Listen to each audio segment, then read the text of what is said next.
కొవ్వూరు వెళ్ళినప్పుడు రాజమండ్రిలో ట్రెండింగ్లో ఉన్న రాయల్ ట్రేడ్ ఫేర్ ఎగ్జిబిషన్కి అయితే వెళ్ళాం. అయోధ్య మందిర్ చూపిస్తున్నారు కదండి ఇప్పుడు రీల్స్లో, రెప్లికా నమూనా గుడి.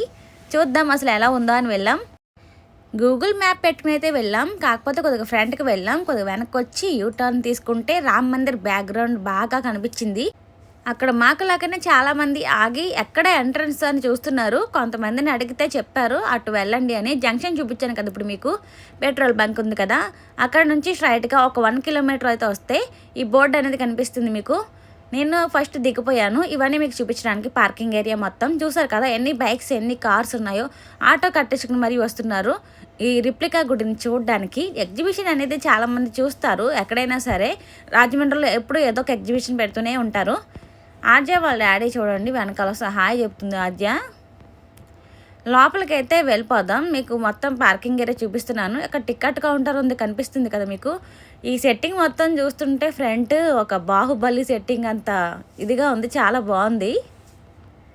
టికెట్ పెద్దవాళ్ళకి 100 రూపీస్ అంటండి. 4 ఇయర్స్ దాటిన పిల్లలకైతే ఉంది టికెట్.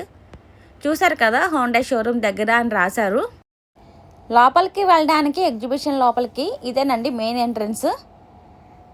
లోపలికి అయితే వెళ్దాం. వెళ్ళిన వెంటనే రామ్ మందిర్ అయితే ఉంది ఫస్టే. చూస్తున్నారు కదా దగ్గర మెరిసిపోతుంది. నిజంగా అయోధ్యలో ఉన్న రామ్ మందిర్ లాగానే ఉంది. ఇక్కడ చాలామంది పిక్స్ అయితే తీసుకుంటున్నారు లోపలికి వెళ్ళి ఫ్రంట్ నుంచి. ఇక్కడ స్టేజ్ కింద ఉంది కదా, దాని మీద కూడా చాలామంది తీసుకుంటున్నారు. స్టేజ్ పైన కన్నా కింద బాగా వస్తాయండి పిక్స్, చాలా బాగా కనిపిస్తుంది టెంపుల్ వ్యూ మొత్తం. పిక్స్ కూడా చాలా బ్రైట్గా వస్తున్నాయి. అక్కడ ఫోటోకి ఇక్కడ ఫోటోకి డిఫరెన్స్ చూడండి.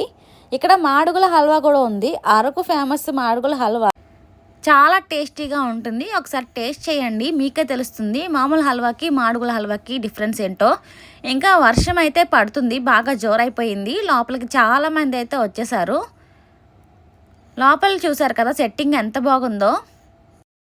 వర్షం ఆగిపోయిన తర్వాత ఒక్కొక్కరుగా బయటకైతే వచ్చేసాం. వచ్చిన తర్వాత లైట్స్ అన్నీ ఆన్ చేసేసారు. ఇంక ఎగ్జిబిషన్లోకి అయితే వెళ్ళిపోదాం. ఎగ్జిబిషన్ అనగానే నాకు గుర్తొచ్చేది ఫుడ్ స్టాల్స్. ఎన్ని ఫుడ్ స్టాల్స్ ఉంటాయంటే మనకి ఇష్టం వచ్చినంత తినొచ్చు. నాలా ఫుడ్ స్టాల్స్ కోసం చూసే వాళ్ళు ఎంతమంది కామెంట్ అయితే చేసేయండి. పీచు మిఠాయి కూడా చాలా బాగా చేస్తున్నారు. ఇంకా దెయ్యాల కోట ఉంది, రోబోటిక్ డైనో వరల్డ్ ఉంది. ఒకసారి అయితే వెళ్ళాను దెయ్యాల కోటకి, చాలా భయం అయితే వేసింది. చిన్నపిల్లలు అడిగినా కూడా తీసుకువెళ్ళకండి, చాలా భయం వేస్తుంది. అసలు పెద్దవాళ్ళకి తట్టుకోలేమన్నమాట, అంత గుండె జారిపోయినట్టు అనిపిస్తుంది దెయ్యాల కోటలోకి వెళ్తే. ఎగ్జిబిషన్ అయితే బాగుంది, మీరు కూడా విజిట్ చేయండి. వీడియో నచ్చితే లైక్ చేయండి. Thank you.